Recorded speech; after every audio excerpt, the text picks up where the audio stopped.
రైతులకు పరామర్శ పేరుతో ప్రకాశం జిల్లా పొదిలిలో వైసీపీ అధ్యక్షుడు వైఎస్ జగన్ శాంతి భద్రతల సమస్య సృష్టించారని ముఖ్యమంత్రి చంద్రబాబు తీవ్ర ఆగ్రహం వ్యక్తం చేశారు. రైతుల పేరుతో పర్యటనలకు వెళ్లి ఈ అరాచకాలేంటని నిలదీశారు. మహిళలు పోలీసులపై రాళ్లు వేస్తారా అని మండిపడ్డారు. దాడులకు పాల్పడిన వాళ్లపై ఆధారాలు సేకరించి చట్టపరమైన చర్యలు తీసుకోవాలని డీజీపీ హరీష్ కుమార్ గుప్తాను సీఎం ఆదేశించారు. పొగాకు రైతులకు గిట్టుబాటు ధర విషయంలో పరామర్శ పేరుతో బుధవారం జగన్ చేసిన రాజకీయ యాత్రలో వైసీపీ శ్రేణులు రాళ్లతో మహిళలపై దాడులకు దిగడంపై సీఎం సీరియస్ అయ్యారు. రైతుల పరామర్శకు వెళ్తే జిల్లా వ్యాప్తంగా జన సమీకరణ ఎందుకు? వెళ్లింది రైతుల కోసమా లేక దాడుల కోసమా? నా ప్రభుత్వంలో ఇలాంటి అరాచకాలకు తావులేదని అన్నారు. ప్రజా సమస్యల పేరుతో జనంలోకి వెళ్లి లా అండ్ ఆర్డర్ సమస్య సృష్టిస్తున్నారు. ఆంక్షలు లేకుండా అనుమతులు ఇస్తుంటే దాన్ని అలుసుగా భావిస్తారా? అనుమతులను దుర్వినియోగం చేస్తారా? జగన్ పర్యటనలు చూస్తుంటే తన ఉద్దేశం రైతు సమస్యలు కాదు, అలజడి సృష్టించి ఉనికి చాటుకునే ప్రయత్నమే అని అర్థమవుతోంది. రాజకీయ ఎజెండాతో చేసే ఇలాంటి పోకళ్లను అంగీకరించేది లేదని సీఎం స్పష్టం చేశారు. సమస్య ఉంటే నిరసన తెలపడానికి, పరామర్శకు వెళ్లడానికి అభ్యంతరం లేదని, ప్రభుత్వం ఎక్కడ అనుమతులు నిరాకరించడం లేదని తెలిపారు. కానీ ప్రతి పర్యటనలో వాళ్లు వ్యవహరిస్తున్న తీరు అభ్యంతరకరంగా ఉంటోందని ఆగ్రహం వ్యక్తం చేశారు. వాళ్లు ఎక్కడికి వెళ్లాలంటే అక్కడికి అనుమతిస్తున్నాం, అలానే రాజకీయ ముసుగులో నేరాలు చేస్తానంటే మాత్రం సహించేది లేదు. ఇలాంటి విషయాల్లో పోలీసులు మరింత కఠినంగా వ్యవహరించాలి అన్నారు. శాంతి భద్రతల సమస్య సృష్టించి రాళ్ల దాడి చేసి పోలీసులతో పాటు పలువురు గాయపడ్డానికి కారణమైన వారిపై చట్ట ప్రకారం చర్యలు తీసుకోవాలని డీజీపీని సీఎం ఆదేశించారు. జగన్ సొంత టీవీ ఛానల్లో మహిళల ఆత్మగౌరవం దెబ్బతినేలా నీచమైన వ్యాఖ్యలు చేయడంపై రాష్ట్ర వ్యాప్తంగా మహిళలు భగ్గుమన్నారు. ఆ వికృత వ్యాఖ్యలను, ప్రచారాన్ని అన్ని వర్గాలు ఖండించాయి. అయితే జగన్ మాత్రం ఇప్పటికీ వాటికి క్షమాపణ చెప్పకపోగా ఎదురుదాడి చేస్తున్నారు. ఇలాంటి వాళ్లు నాయకులుగా చలామణి అవుతానంటే ప్రజలు ఎలా అంగీకరిస్తారు? ఆడబిడ్డలు నిరసన వ్యక్తం చేస్తే వారిపై దాడులు చేస్తారా అని ఆగ్రహం వ్యక్తం చేశారు. 5 ఏళ్ల విధ్వంసానికి తెరపడి బంగారు భవిష్యత్తు దిశగా అడుగులు పడి నేటికి ఏడాది. జగన్ విధ్వంస పాలనకు జనం చరమగీతం పలికి కొత్త ఆశలు రేకెత్తిస్తూ కూటమి సర్కారు కొలువుదీరి నేటికి సరిగ్గా ఏడాది. 3 ముక్కలాటలో ముడుపుల యావలో అరాచకాల అజెండాతో విసిగి వేసారిన ఆంధ్రప్రదేశ్ భవిష్యత్తుపై ఆశలు చిగురించిన రోజుది. ఎన్నికల్లో సూపర్ హిట్ కొట్టిన టీడీపీ, జనసేన, బీజేపీ కూటమి 2024 జూన్ 12న ప్రభుత్వాన్ని ఏర్పాటు చేసింది. జగన్ పాలన జరిగి 5 ఏళ్లలో రాష్ట్రం 25 ఏళ్లు వెనక్కిపోయింది. ఇక ఆ విధ్వంసాన్ని సరిదిద్ది రాష్ట్రాన్ని గాడిన పెట్టేందుకు సర్కారు విశ్వ ప్రయత్నాలు చేస్తుంది. చంద్రబాబు నాయకత్వంలో అభివృద్ధి, సంక్షేమ అజెండాతో అడుగులు వేస్తుంది. కూటమి ప్రభుత్వం అధికారంలోకి వచ్చిన తర్వాత పంచాయతీల్లో అభివృద్ధి పనులకు 990 కోట్ల నిధులను కేటాయించారు. 4500 కోట్లతో గ్రామాల్లో మళ్లీ అభివృద్ధి వెలుగులు పూయించారు. పంచాయతీరాజ్ శాఖ ఆధ్వర్యంలో 5 ఏళ్లలో వైసీపీ ప్రభుత్వం కేవలం 884 కిలోమీటర్ల సిమెంట్ రోడ్లు వేసింది. కూటమి ప్రభుత్వం ఏడాదిలోనే 4000 కిలోమీటర్ల దారులు వేసి పల్లె పండుగ చేసింది. జూన్ 13,218 గ్రామ పంచాయతీల్లో ఒకే రోజు గ్రామ సభలు నిర్వహించి ప్రపంచ రికార్డు నమోదు చేశారు. ఉపాధి హామీ పథకంలో భాగంగా 20,000కు పైగా గ్రామీణ పేదలకు మినీ గోకులాలు నిర్మించి ఇచ్చారు. పశువుల దాహార్తి తీర్చేందుకు గ్రామాల్లో 20,000 నీటి తొట్టెలను ఏర్పాటు చేశారు. పంచాయతీరాజ్లో రాష్ట్రీయ గ్రామీణ స్వరాజ్ అభియాన్ అమల్లో 5 ఏళ్లు 26వ స్థానంలో ఉన్న రాష్ట్రం కూటమి పాలనలో 10 ఏళ్లలోనే 2వ స్థానంలోకి వచ్చింది. 5 ఏళ్ల విధ్వంస పాలనతో శిథిలమైన రాజధాని అమరావతి మళ్లీ ఊపిరి పోసుకుంటోంది. రాజధానిలో పనులన్నీ పునఃప్రారంభమయ్యాయి. జగన్ రివర్స్ ప్రయోగాలతో దెబ్బతిన్న పోలవరం ప్రాజెక్టుకు నేడు పనుల కళ వచ్చింది. పల్లెల్లో ప్రగతి వికసిస్తోంది. రాష్ట్రానికి పెట్టుబడుల రాక మొదలైంది. 78 ప్రాజెక్టుల ద్వారా 9.20 లక్షల కోట్ల పెట్టుబడులు రానున్నాయి. వీటితో 5.70 లక్షల ఉద్యోగాల కల్పన జరుగుతుంది. అనకాపల్లి జిల్లాలో 1.85 లక్షల కోట్లతో ఎన్టీపీసీ గ్రీన్ ఎనర్జీ ప్రాజెక్టుకు, శ్రీ సిటీలో 5,000 కోట్లతో ఎల్జీ ఎలక్ట్రానిక్స్ పరిశ్రమకు, 65,000 కోట్లతో రిలయన్స్ కంప్రెస్డ్ బయోగ్యాస్ ప్లాంట్లకు శంకుస్థాపన జరిగింది. అనకాపల్లిలో 1.35 లక్షల కోట్లతో ఆర్సిలార్ మిట్టల్ స్టీల్ ప్లాంట్ రానుండగా, రామాయపట్నంలో 96,862 కోట్లతో బీసీపీఎల్ రిఫైనరీ ఏర్పాటు కానుంది. ఇక రాష్ట్రంలోని 175 నియోజకవర్గాల్లో ఎంఎస్ఎంఈ పార్కులు ఏర్పాటు చేయాలని నిర్ణయించారు. ఇప్పటికే 42 చోట్ల పనులు ప్రారంభమయ్యాయి. వాట్సాప్ గవర్నెన్స్ మనమిత్ర ద్వారా 350 రకాల పౌర సేవలకు శ్రీకారం చుట్టారు. తద్వారా సామాన్యులు కార్యాలయాల చుట్టూ తిరిగే బాధను తగ్గించి పాలనలో పారదర్శకతకు పెద్దపీట వేశారు. గత వైసీపీ ప్రభుత్వంలో కేంద్ర పథకాలను పక్కదారి పట్టించారు. కూటమి అధికారంలోకి రాగానే 94 కేంద్ర ప్రాయోజిత పథకాల్లో 73 పథకాల పునరుద్ధరణకు చర్యలు తీసుకున్నారు. కూటమి అధికారం చేపట్టిన తర్వాత ప్రవేశపెట్టిన తొలి పూర్తి స్థాయి బడ్జెట్లో బీసీల కోసం 47,456 కోట్లు కేటాయించి బీసీల పట్ల తమ చిత్తశుద్ధిని చాటుకున్నారు. దీంతో పాటు దేవాలయాల్లో నాయి బ్రాహ్మణుల వేతనాలను 25,000కు పెంచారు. చేనేతలకు జీఎస్టీ ఎత్తివేశారు. పవర్ లూమ్స్ కు 500 యూనిట్లు, హ్యాండ్లూమ్స్ కు 200 యూనిట్లకు ఉచిత విద్యుత్ ఇస్తున్నారు. ఇక గీత కార్మికులకు 10% మద్యం షాపులు కేటాయించడంతో పాటు స్వర్ణకారులకు ప్రత్యేక కార్పొరేషన్ ఏర్పాటు చేశారు.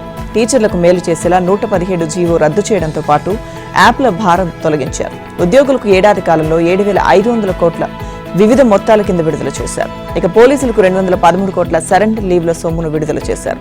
అంగన్వాడీలు ఆశాలకు 1.5 లక్షల మేర లబ్ధి చేకూరేలా గ్రాట్యుటీ అమలు చేస్తున్నారు. యువతకు ఉపాధి కల్పనే లక్ష్యంగా రాష్ట్రంలో 5 చోట్ల రతన్ టాటా ఇన్నోవేషన్ హబ్లు ఏర్పాటు చేస్తున్నారు. విశాఖలో టీసీఎస్తో ఒప్పందం చేసుకుని భూమి కేటాయించారు. అమరావతిలో ప్రతిష్టాత్మక క్వాంటమ్ వ్యాలీకి భూములు కేటాయించారు.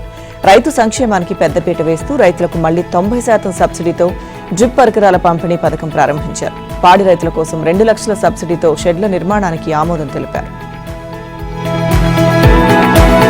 సూపర్ 6 హామీల్లో మరో కీలక పథకం అమలుకు కూటమి ప్రభుత్వం శ్రీకారం చుట్టింది. ప్రభుత్వం ఏర్పాటై ఏడాది పూర్తయిన సందర్భంగా తల్లికి వందనం పథకాన్ని అమలు చేయాలని నిర్ణయించింది. ఎన్నికల మేనిఫెస్టోలో హామీ ఇచ్చిన ప్రకారం ప్రతి విద్యార్థికి 15,000 చొప్పున నిధులను విడుదల చేయనుంది. మొత్తం 67,27,164 మంది విద్యార్థుల తల్లులకు 8,745 కోట్లు ఇవాళ జమ చేయనున్నట్లు ప్రభుత్వం తెలిపింది. కాగా మరుగుదొడ్ల నిర్వహణ నిధికి 1000, అలాగే పాఠశాల నిర్వహణ నిధి కోసం 1000 చొప్పున మినహాయించి మిగిలిన 13,000 ఖాతాలో జమ చేయాలని నిర్ణయించారు. ఈ పథకంపై ముఖ్యమంత్రి చంద్రబాబు బుధవారం సమీక్షించారు. అర్హులైన విద్యార్థుల తల్లుల ఖాతాలో నిధులు జమ చేయాలన్నారు. పథకానికి నిధుల ఇబ్బంది తలెత్తకుండా చూడాలని ఆర్థిక మంత్రి పయ్యావుల కేశవ్ను సీఎం ఆదేశించారు.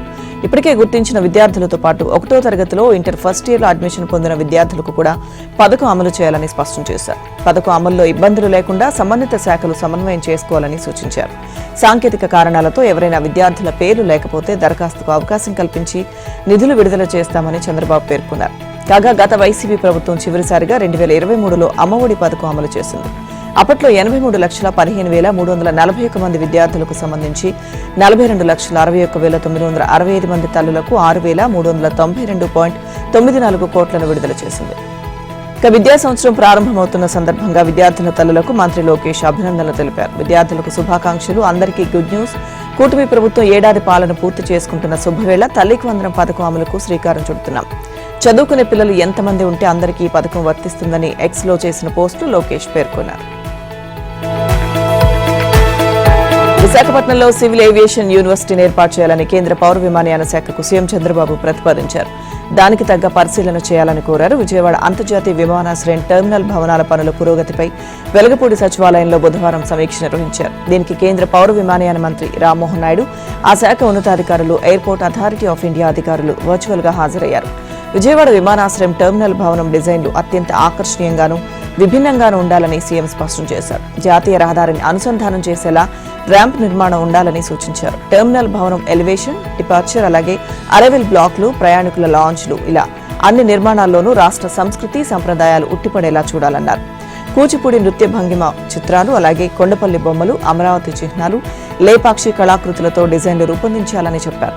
నిర్దేశిత గడువులోగా వీటిని పూర్తి చేయాలన్నారు. కడప, రాజమండ్రి టెర్మినల్ భవన నిర్మాణాలకు సంబంధించిన పురోగతిని చంద్రబాబుకు రామ్మోహన్ నాయుడు వివరించారు. దగదర్తి, కుప్పం, శ్రీకాకుళం జిల్లా పలాస విమానాశ్రయాల టెక్నికల్ ఫిజిబిలిటీ రిపోర్టుపై పనిచేస్తున్నామని చెప్పారు. ఇక అమరావతి విమానాశ్రయం ఏర్పాటుకు సంబంధించి భూ పరిశీలన జరుగుతోందని, దీనికి సంబంధించి రైట్స్ బృందం త్వరలోనే నివేదిక ఇస్తుందన్నారు. ఇక ల్యాండ్ పూలింగ్ ప్రక్రియ పూర్తయితే తదుపరి పనులు చేపడతామని చెప్పారు. విజయవాడ, రాజమండ్రి, తిరుపతి, కర్నూలు విమానాశ్రయాల నుంచి దేశంలో వివిధ నగరాలకు కనెక్టివిటీని పెంచేందుకు ఆపరేటర్లు ముందుకు వస్తున్నారని వెల్లడించారు. విశాఖ నుంచి వివిధ ప్రాంతాలకు అక్టోబర్ నుంచి సర్వీసులు నడిపేందుకు ట్రూజెట్ సంస్థ ముందుకు వస్తుందన్నారు. మరోవైపు విజయవాడ, సింగపూర్, తిరుపతి, మస్కట్ మధ్య కూడా త్వరలోనే విమాన సర్వీసులు కూడా మొదలు కానున్నాయని కేంద్ర మంత్రి పేర్కొన్నారు. భోగాపురం విమానాశ్రయం వద్ద పెట్టుబడులకు ఖతార్ ఏవియేషన్ ఎండీ సిద్ధంగా ఉన్నారని వివరించారు. బడికి వేళైంది. వాటి నుంచి బడి గంట మోగనుంది. 2025-26 విద్యా సంవత్సరానికి సంబంధించి పాఠశాల విద్యాశాఖ అన్ని ఏర్పాట్లు చేసింది. ప్రభుత్వ పాఠశాలలో చదువుతున్న సుమారు 35 లక్షల మంది విద్యార్థులకు నేటి నుంచే విద్యార్థి మిత్ర కిట్ల పంపిణీని ప్రభుత్వం ప్రారంభించనుంది. కిట్లో బ్యాగ్, యూనిఫామ్, బూట్లు, సాక్స్లు, పాఠ్య పుస్తకాలు, నోట్ పుస్తకాలు, బెల్ట్, డిక్షనరీ ఉంటాయి. అలాగే పాఠశాలలో నేటి నుంచి సంసిద్ధత కార్యక్రమాలు చేపడతారు. అడ్మిషన్ల ప్రక్రియను ప్రారంభిస్తారు. ఇక ఈ విద్యా సంవత్సరంలో 233 రోజులు బడులు నిర్వహిస్తారు. 83 రోజులు వివిధ రూపాల్లో సెలవులుంటాయి. ఈ మేరకు పాఠశాల విద్యాశాఖ 2025-26 విద్యా సంవత్సరానికి అకాడమిక్ క్యాలెండర్ను విడుదల చేసింది. ఉన్నత పాఠశాలలు, ప్రాథమిక పాఠశాలలకు వేర్వేరుగా క్యాలెండర్ను రూపొందించింది. సెప్టెంబర్ 24 నుంచి అక్టోబర్ 10 వరకు దసరా సెలవులు, జనవరి 10 నుంచి 18 వరకు సంక్రాంతి సెలవులుంటాయి. సబ్జెక్టుల వెయిటేజ్ ని పరిశీలిస్తే గణితం సబ్జెక్టుకు అత్యధికంగా 40 పీరియడ్లు కేటాయించారు.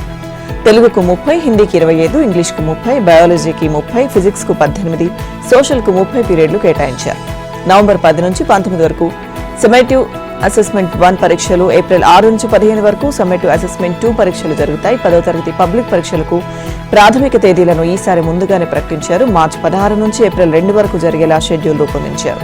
మార్చి 2 నుంచి 12 వరకు 10th విద్యార్థులకు గ్రాండ్ టెస్ట్ నిర్వహిస్తారు. అలాగే పబ్లిక్ పరీక్షలకు ముందు 100 రోజుల కార్యాచరణ ప్రణాళిక అమలు చేస్తారు. ఇక 5 నుంచి 6వ తరగతి వచ్చే విద్యార్థులకు ఇబ్బందులు లేకుండా 40 రోజుల సంసిద్ధత కార్యక్రమం నిర్వహిస్తారు. టీచర్ విద్యార్థి మధ్య ఇంటరాక్షన్, వొకాబులరీ బిల్డింగ్ లాంటి కార్యక్రమాలు ఇందులో ఉంటాయి. 6వ తరగతి సాధారణ సిలబస్ తో పాటు ఇది కొనసాగుతుంది. 6 నుంచి 10 తరగతుల విద్యార్థులకు రాజ్యాంగం పుస్తకం కూడా ఇస్తారు. షెడ్యూల్ ప్రకారం ప్రతి నెల అందులోని అంశాలపై బోధన కొనసాగుతుంది. జగన్ ఛానల్ డిబేట్ లో ఏపీ మహిళలను తీవ్రంగా కించపరుస్తూ దారుణ వ్యాఖ్యలు చేసిన కేసులో A1 సీనియర్ జర్నలిస్ట్ కృష్ణరాజు ఎట్టకేలకు పోలీసులకు చిక్కారు. బుధవారం మధ్యాహ్నం 3:30 గంటల సమయంలో కృష్ణరాజు ఫార్చునర్ వాహనంలో శ్రీకాకుళం నుంచి విశాఖ వైపు వస్తున్నట్లు గుంటూరు జిల్లా తుళ్లూరు పోలీసులకు సమాచారం అందింది. దీంతో ఉన్నతాధికారులు విజయనగరం పోలీసులతో పాటు విశాఖ సిటీ పోలీస్ కమిషనర్ శంకరప్రతి బాగ్జీని అప్రమత్తం చేశారు. ఇక కృష్ణరాజు ప్రయాణిస్తున్న కారు విజయనగరం జిల్లా భోగాపురం మండలం పోలిపల్లి దాటి విశాఖపట్నం జిల్లా భీమిలి మండల పరిధిలోని అమనాం జంక్షన్ కు చేరుకుంది. అప్పటికే అక్కడ మాటు వేసిన భీమిలి పోలీసుల వాహనాన్ని ఆపి అందులో ఉన్న కృష్ణరాజుతో పాటు మరో 2 అదుపులోకి తీసుకున్నారు. అనంతరం వారిని తుళ్లూరు పోలీసులకు అప్పగించారు. దీంతో కృష్ణరాజును రోడ్డు మార్గంలో బుధవారం రాత్రికి నల్లపాడు పోలీస్ స్టేషన్ కు తరలించారు. గత 5 ఏళ్ల వైసీపీ పాలనలో పొగాకు రైతులను దగా చేసి ఇప్పుడు ఏ మొహం పెట్టుకుని వారి వద్దకు వచ్చావని రాష్ట్ర మంత్రులు డోలా బాల వీరాంజనేయ స్వామి, గొట్టిపాటి రవికుమార్లు మాజీ సీఎం జగన్మోహన్ రెడ్డిని నిలదీశారు. ఏదో రకంగా రైతులను రెచ్చగొట్టి రాజకీయం చేసేందుకు జగన్ పొగాకు వేలం కేంద్రానికి వచ్చాడని విమర్శించారు. బుధవారం ఒంగోలు శివార్లోని ఒంగోలు 2 పొగాకు వేలం కేంద్రంలో రైతుల ఆధ్వర్యంలో ఏరువాక కార్యక్రమం జరిగింది. దీనికి ఎమ్మెల్యేలు దామచూర జనార్దన్, పిఎన్ విజయ్ కుమార్లతో కలిసి మంత్రులు పాల్గొన్నారు. తొలుత ఎద్దులతో అరకదున్ని ఏరువాక సాగించిన మంత్రులు అనంతరం వేలం కేంద్రంలో కొనుగోలు తీరును పరిశీలించారు. అనంతరం పొగాకు రైతులతో నిర్వహించిన సమావేశంలో వారు మాట్లాడారు. మాజీ సీఎం జగన్ పొదిలిలో పొగాకు వేలం పరిశీలనకు రావడంపై మండిపడ్డారు. మద్యం కుంభకోణం ప్రణాళికను రచించి అమలు చేయడంలో వైసీపీ రాజంపేట ఎంపీ పెద్దిరెడ్డి మిథున్ రెడ్డిది కీలక పాత్ర అని ప్రత్యేక దర్యాప్తు బృందం పేర్కొంది. ప్రధాన వ్యూహకర్త ఆయనేనని తెలిపింది. మిథున్ రెడ్డితో పాటు ఈ కేసులోని ఇతర నిందితులు ముడుపుల రూపంలో 3,600 కోట్ల అనుచిత లబ్ధి పొందారని, ప్రభుత్వ ఖజానాకు భారీగా నష్టం కలుగజేశారని వెల్లడించింది. ఈ మేరకు సిట్ అదనపు ఎస్పీ, దర్యాప్తు అధికారి హైకోర్టులో కౌంటర్ అఫిడవిట్ దాఖలు చేశారు. 2019 నుంచి 2024 మధ్య భారీ స్థాయిలో లిక్కర్ స్కామ్ జరిగింది. అప్పటి ప్రభుత్వం తీసుకొచ్చిన లిక్కర్ పాలసీ ద్వారా ముడుపులు చెల్లించిన కంపెనీలకే మద్యం ఆర్డర్లు ఇచ్చారు. మిథున్ రెడ్డి గతంలో దాఖలు చేసిన బెయిల్ పిటిషన్ను హైకోర్టు తిరస్కరించిన అనంతరం దర్యాప్తులో కీలక పురోగతి ఉంది. కేసులో మొదటి నిందితుడిగా ఉన్న కసిరెడ్డి రాజశేఖర రెడ్డిని అరెస్ట్ చేశామని, గతంలో సేకరించిన ఆధారాలతో తాజా ఆధారాలను సరిపోర్చి చూస్తే మద్యం కుంభకోణం ప్రణాళిక రచించి దాన్ని అమలు చేయడంలో మిథున్ రెడ్డిదే కీలక పాత్ర అని వెల్లడైనట్లు సిట్ అఫిడవిట్లో పేర్కొంది. ఒక మద్యం తయారీ కంపెనీ నుంచి ఆయన కుటుంబ సభ్యులకు చెందిన PLR ప్రాజెక్ట్స్ కు సొమ్ము బదిలీ అయినట్లు గుర్తించామని, ఆయన తన ఎంపీ పదవిని దుర్వినియోగం చేసి తనతో పాటు ఇతర నిందితులకు ఆర్థిక ప్రయోజనం చేకూర్చినట్టు తేలిందన్నారు. వైసీపీ హయాంలో జరిగిన మద్యం కుంభకోణం వ్యవహారంలో గత ఏడాది సెప్టెంబర్ 23న సిఐడి నమోదు చేసిన కేసులో ముందస్తు బెయిల్ కోరుతూ ఎంపీ మిథున్ రెడ్డి హైకోర్టులో పిటిషన్ దాఖలు చేశారు. దీనిపై ఇటీవల విచారణ జరిపిన హైకోర్టు కౌంటర్ వేయాలని ప్రాసిక్యూషన్ను ఆదేశించింది. సిట్ కౌంటర్పై ఇవాళ కోర్టు విచారణ జరపనుంది. ఏపీఎస్సీ గ్రూప్ 1 కేసులో విజయవాడ జిల్లా జైల్లో రిమాండ్ ఖైదీగా ఉన్న PSR ఆంజనేయులకు మధ్యంతర బెయిల్ మంజూరైంది. విజయవాడ మొదటి అదనపు జూనియర్ సివిల్ జడ్జి కోర్టు 14 రోజులు బెయిల్ మంజూరు చేస్తూ బుధవారం ఉత్తర్వులు ఇచ్చింది. ఆయాసం, గుండెలో నొప్పికి మంగళవారం నుంచి PSR ఆసుపత్రిలో చికిత్స పొందుతున్నారు. ఇక అంతకుముందు ఆయన మధ్యంతర బెయిల్ కోసం హైకోర్టులో పిటిషన్ దాఖలు చేశారు. దీన్ని కొట్టివేసిన హైకోర్టు ఈ అంశాన్ని కింది కోర్టులో తేల్చుకోవాలని ఆదేశించింది. దీంతో ఆయన తరపున న్యాయవాది విజయవాడ కోర్టులో పిటిషన్ దాఖలు చేశారు. దీనిపై బుధవారం వాదనల అనంతరం న్యాయాధికారి తీర్పును వెలువరించారు. మధ్యంతర బెయిల్ను మంజూరు చేస్తూ ఈ నెల 26వ తేదీ సాయంత్రం 6 గంటలలోపు జైలుకు చేరుకోవాలని ఆదేశాల్లో స్పష్టం చేశారు. ఇక ఇద్దరు వ్యక్తులు చెరో ₹1,00,000 పూచీకత్తు ఇవ్వాలని తీర్పులో పేర్కొన్నారు. ఫోన్ ట్యాపింగ్ కేసుకు సంబంధించిన ఎస్ఐబీ మాజీ చీఫ్ టి ప్రభాకర్ రావు 2వ రోజున సిట్ అధికారుల ముందు హాజరయ్యారు. బుధవారం ఉదయం 11 గంటల ప్రాంతంలో సిట్ కార్యాలయానికి వచ్చిన ఆయన విచారణ ముగిసిన తర్వాత రాత్రి 8 గంటల ప్రాంతంలో తిరిగి వెళ్లారు. దాదాపు 8 గంటల పాటు ప్రభాకర్ రావును సిట్ అధికారులు ప్రశ్నించారు. తదుపరి విచారణ నిమిత్తం 14న మరోసారి హాజరు కావాలని ఆదేశించినట్లు తెలుస్తోంది. సాధారణంగా ఎన్నికల సమయంలో రాజకీయ నాయకుల ఫోన్ల ట్యాపింగ్ జరుగుతూ ఉంటుంది. కానీ న్యాయమూర్తులు పారిశ్రామికవేత్తల ఫోన్లను ఎందుకు ట్యాప్ చేయించారు, ఎవరి ఆదేశాల మేరకు ఈ నిర్ణయం తీసుకున్నారు, ఈ వ్యవహారం వెనుక ఉన్నది ఎవరు అని ప్రభాకర్ రావును సిట్ అధికారులు ప్రధానంగా ప్రశ్నించినట్లు తెలుస్తోంది. ఇక తొలి రోజు విచారణలో ప్రభాకర్ రావు నుంచి ఆశించిన సమాచారం రాకపోవడంతో బుధవారం విచారణలో సిట్ అధికారులు మరో వ్యూహంతో ముందుకు వెళ్లినట్టు ఫోరెన్సిక్ సైన్స్ ల్యాబ్ డేటా ఆధారంగా ఆయన ప్రశ్నించినట్టు సమాచారం.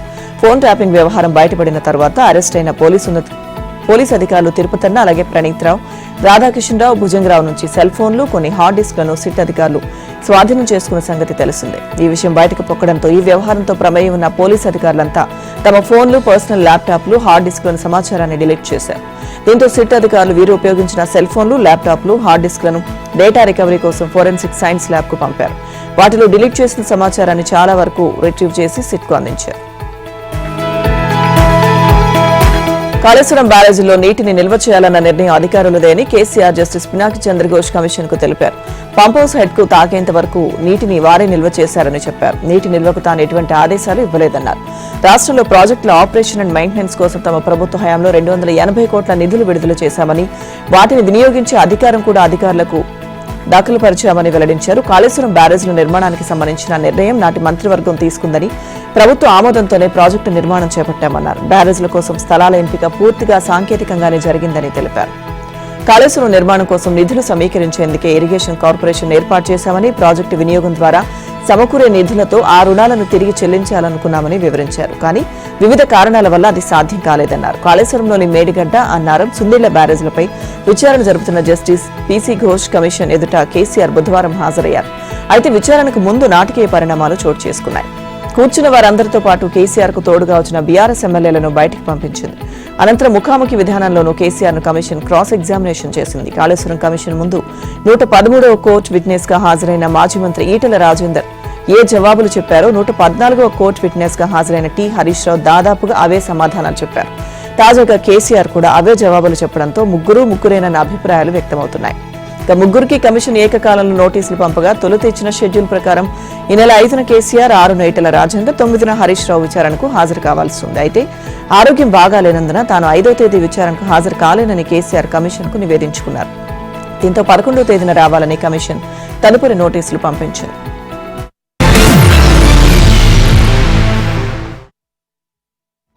కాళేశ్వరం ప్రాజెక్టుకు సంబంధించి బీఆర్ఎస్ పై సీఎం రేవంత్ రెడ్డి ఎదురుదాడికి సిద్దమవుతున్నారు. ప్రాజెక్టు నిర్మాణం, బ్యారేజ్ల వైఫల్యంపై బీఆర్ఎస్ చేస్తున్న వాదనేంటి, అసలు వాస్తవాలేంటి అన్నది ప్రజల ముందు ఉంచాలని నిర్ణయించుకున్నారు. కాళేశ్వరం కమిషన్ ముందు మాజీ సీఎం కేసీఆర్, మాజీ మంత్రులు హరీష్ రావు, ఈటెల రాజేందర్ వినిపించిన వాదనలు, చేసిన ప్రకటనలు, పవర్ పాయింట్ ప్రజెంటేషన్ రూపంలో చేస్తున్న ప్రచారానికి కౌంటర్ ఇచ్చేందుకు ముఖ్యమంత్రి స్వయంగా రంగంలోకి దిగనున్నారు. ఈ మేరకు ఇవాళ లేదా శుక్రవారం రేవంత్ కూడా పవర్ పాయింట్ ప్రజెంటేషన్ ఇవ్వనున్నారు. ఇందుకోసం బీఆర్ఎస్ ఇచ్చిన పవర్ పాయింట్ ప్రజెంటేషన్ ను నీటిపారుదల శాఖ అధికారులకు పంపించిన ప్రభుత్వం అంశాల వారీగా కౌంటర్ ఇవ్వడానికి వీలుగా తగిన పత్రాలను సేకరించింది. మరోవైపు బీఆర్ఎస్ చేస్తున్న ప్రచారానికి వ్యతిరేకంగా 2 కీలకమైన ఆధారాలు గత 2 రోజుల్లో వెలుగులోకి వచ్చాయి.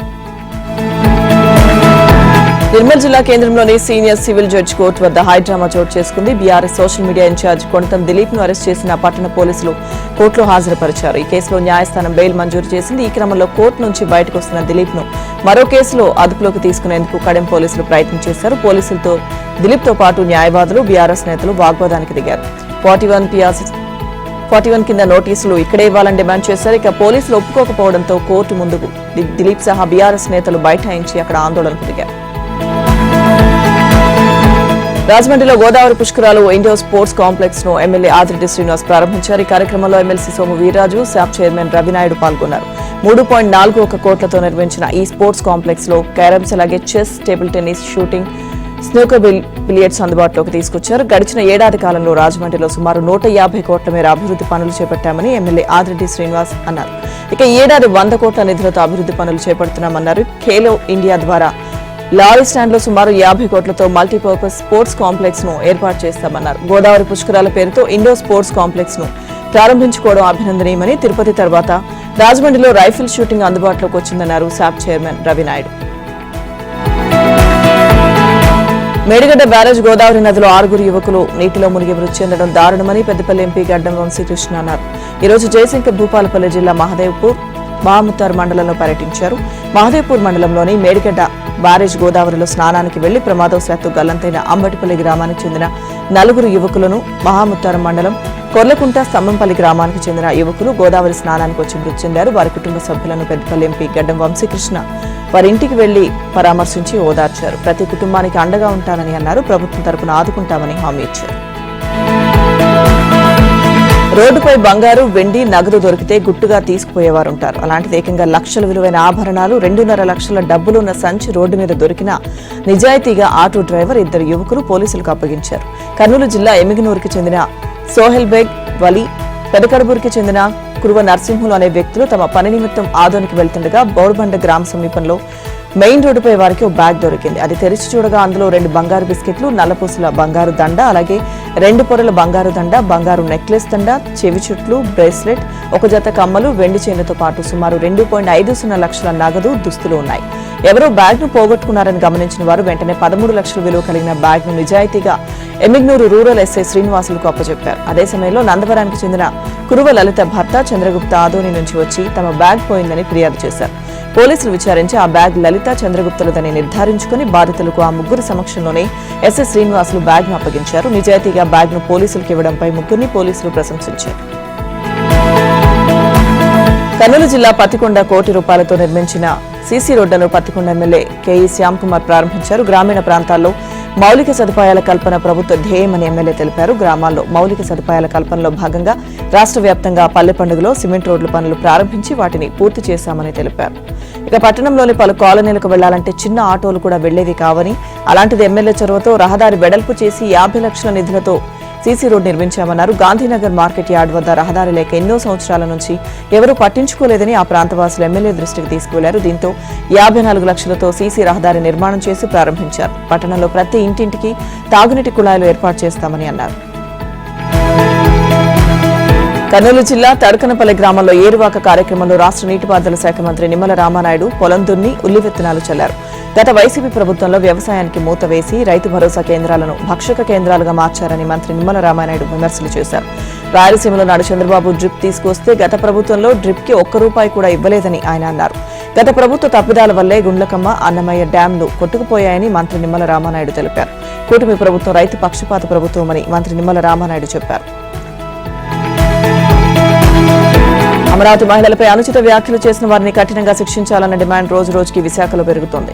అనుచిత వ్యాఖ్యలు నిరసిస్తూ తెలుగు మహిళలు నిరసనలు, ధర్నాలు, ర్యాలీలతో విశాఖలో చేస్తున్నారు. తాజాగా బీజేపీ ఎంపీ లక్ష్మణ్ కూడా అమరావతి మహిళలకు మద్దతుగా నిలిచారు. రాజధాని మహిళలను కించపరుస్తూ కొమ్మినేని శ్రీనివాసరావు, కృష్ణరాజు చేసిన వ్యాఖ్యలను తీవ్రంగా ఖండించారు. జర్నలిస్టు చేసిన అనుచిత వ్యాఖ్యలు ప్రసారం చేసిన మీడియా సంస్థ ఇప్పటి వరకు పశ్చాత్తాపం వ్యక్తం చేయకపోవడం దురదృష్టకరమని బీజేపీ ఎంపీ లక్ష్మణ్ అన్నారు. అమరావతి మహిళలకు జరిగిన అవమానంపై భారతీయ జనతా పార్టీ ఎంపీ లక్ష్మణ్ విశాఖలో ఘాటుగా స్పందించారు. అమరావతి మహిళలకు జరిగిన అవమానాన్ని తీవ్రంగా ఖండిస్తున్నామని చెప్పారు. మహిళలను అవమానించడాన్ని సభ్య సమాజం కూడా తీవ్రంగా ఖండిస్తోందని తెలిపారు. జర్నలిస్టులు కొమ్మినేని శ్రీనివాసరావు, కృష్ణరాజు చేసిన అనుచిత వ్యాఖ్యలకు నిరసనగానే మహిళలు ఆవేదన చెంది నిరసనలు, ధర్నాలు చేస్తున్నారని చెప్పారు. మంత్రి పొన్నం ప్రభాకర్ బుధవారం నాగలిపట్టి, దుక్కిదిన్ని విత్తనాలు వేశారు. సిద్దిపేట జిల్లా హుస్నాబాద్ మండలం పన్నిల గ్రామంలో ఏరువాక పున్నమి సందర్భంగా ఆయన రైతులతో కలిసి దుక్కిదున్నారు. ఈ సందర్భంగా మంత్రి మాట్లాడుతూ వానాకాలంలో ఎక్కడా గుంట భూమి కూడా బీడు లేకుండా ఏదో ఒక రకమైన పంటలు వేయాలని రైతులకు పిలుపునిచ్చారు. హుస్నాబాద్ నియోజకవర్గంలో విత్తనాలు కొనుగోలు చేసుకోలేని రైతులుంటే తన కార్యాలయంలో సంప్రదించాలని, స్వయంగా విత్తనాలు కొనుగోలు చేసి రైతులకు ఇస్తానని హామీ ఇచ్చారు. మరోవైపు ఏప్రిల్ 27న ఎలకతుర్తిలో నిర్వహించిన బీఆర్ఎస్ రజతోత్సవ సభకు వెళ్లి వస్తూ రోడ్డు ప్రమాదంలో మృతి చెందిన 2 కుటుంబాలను మంత్రి పొన్నం ప్రభాకర్ ఇచ్చిన మాట ప్రకారం ఆదుకున్నారు. కోహెడ మండలం బసవాపూర్లో బాధిత కుటుంబానికి ఒక్కొక్కరికి 2 లక్షల చొప్పున చెక్కులను అందజేశారు. వారి పిల్లల చదువులకు అండగా ఉంటాయని హామీ ఇచ్చారు. ప్రముఖ గాయని మంగ్లీపై పోలీసులు కేసు నమోదు చేశారు. అనుమతి లేకుండా చేవెళ్లలోని ఓ రిసార్ట్లో మంగ్లీ బర్త్డే వేడుకలపై ఎస్ఓటీ పోలీసులు మంగళవారం అర్ధరాత్రి దాడులు నిర్వహించారు. ఎలాంటి అనుమతులు లేకుండా పుట్టినరోజు పార్టీ నిర్వహించడం, మద్యం సరఫరా చేయడం, గంజాయి సేవించిన వ్యక్తి పట్టుబడ్డంతో మంగ్లీ సహా 4గురిపై కేసు పెట్టారు. సీఐ భూపాల్ శ్రీధర్ కేసు వివరాలను వెల్లడించారు. రంగారెడ్డి జిల్లా చేవెళ్ల మండలం ఈర్లపల్లిలోని త్రిపుర రిసార్ట్లో సింగర్ మంగ్లీ అలియాస్ సత్యవతి మంగళవారం రాత్రి తన బర్త్డే వేడుకలు జరుపుకున్నారు. అయితే అర్ధరాత్రి వేళ పెద్ద పెద్ద శబ్దాలతో పార్టీ చేసుకుంటున్నారనే సమాచారంతో ఎస్ఓటీ పోలీసులు సుమారు 12:45 చేవెళ్ల పోలీసులతో కలిసి త్రిపుర రిసార్ట్పై దాడులు నిర్వహించారు. ఈ వేడుకలకు ఎలాంటి అనుమతి తీసుకోలేదని, మద్యానికి కూడా ఎక్సైజ్ శాఖ నుంచి అనుమతులు లేవని గుర్తించారు. దీంతో అక్కడున్న 22 మందిలో 9 మంది అనుమానితులకు పోలీసులు డ్రగ్స్ పరీక్షలు నిర్వహించారు. ఇందులో దామోదర్ రెడ్డికి పాజిటివ్ వచ్చింది. తాను 3 రోజుల కిందట గంజాయి తీసుకున్నానని, ఈ పార్టీలో కాదని అతను పోలీసులకు తెలిపాడు. పుట్టినరోజు నాడే సింగర్ మంగ్లీపై కేసు నమోదవడం గమనార్హం. ఈ పార్టీలో మంగ్లీ కుటుంబ సభ్యులు, దగ్గర స్నేహితులతో పాటు సింగర్ ఇంద్రావతి, దివి, సినీ గేయ రచయిత కాసుల శ్యామ్, రచ్చ రవి కూడా ఉన్నట్లు సమాచారం. అయితే పోలీసుల దాడి సమయంలో తాను అక్కడ లేనని కాసుల శ్యామ్ ప్రకటించారు. దాదాపు 2 వారాల విరామం తర్వాత నైరుతి రుతుపవనాల్లో కదలిక రానుంది. గత నెల 29వ తేదీ తర్వాత నిలిచిపోయిన నైరుతి రుతుపవనాలు 1-2 రోజుల్లో మళ్లీ పురోగమించే వాతావరణం నెలకొంది. రుతుపవనాలు నిలిచిపోవడంతో దేశంలోని అనేక ప్రాంతాల్లో పొడి వాతావరణం కొనసాగుతోంది. ప్రధానంగా ఉత్తరాదిలో తీవ్రమైన వడగాల్పులతో ప్రజలు ఉడికిపోతున్నారు. అయితే హిందూ మహాసముద్రం నుంచి తేమగాలులు దక్షిణ భారతం వైపు వస్తున్నాయి. దీంతో దక్షిణాది రాష్ట్రాల్లో వర్షాలు కురుస్తున్నాయి. 2-3 రోజుల్లో కర్ణాటక, కొంకణ్, గోవా ప్రాంతాల్లో భారీ నుంచి అతి భారీ వర్షాలు కురవనున్నాయి. తమిళనాడు, తెలంగాణ, ఏపీలో వర్షాలు పెరగనున్నాయి. దీనికి బలం చేకూరేలా ఉత్తరాంధ్రకు ఆనుకుని పశ్చిమ మధ్య బంగాళాఖాతంలో బుధవారం ఏర్పడిన ఉపరితల ఆవర్తనం బలపడి అల్పపీడనంగా మారే అవకాశం ఉంది. ఉపరితల ద్రోణి ప్రభావంతో ఏపీలో మరో 2 రోజులు అక్కడక్కడ భారీ వర్షాలు కురిసే అవకాశం ఉందని విపత్తుల నిర్వహణ సంస్థ హెచ్చరించింది. ఇవాళ మన్యం, అల్లూరి, కర్నూలు, నంద్యాల, శ్రీ సత్యసాయి, అన్నమయ్య, చిత్తూరు, తిరుపతి జిల్లాలో మోస్తరుగా, మిగతా జిల్లాలో తేలికపాటి వర్షాలు కురుస్తాయని తెలిపింది. రేపు మన్యం, అల్లూరి జిల్లాలో మోస్తరు నుంచి భారీ వర్షాలు, మిగతా జిల్లాలో తేలికపాటి నుంచి మోస్తరు వర్షాలు కురిసే అవకాశం ఉందని తెలిపింది.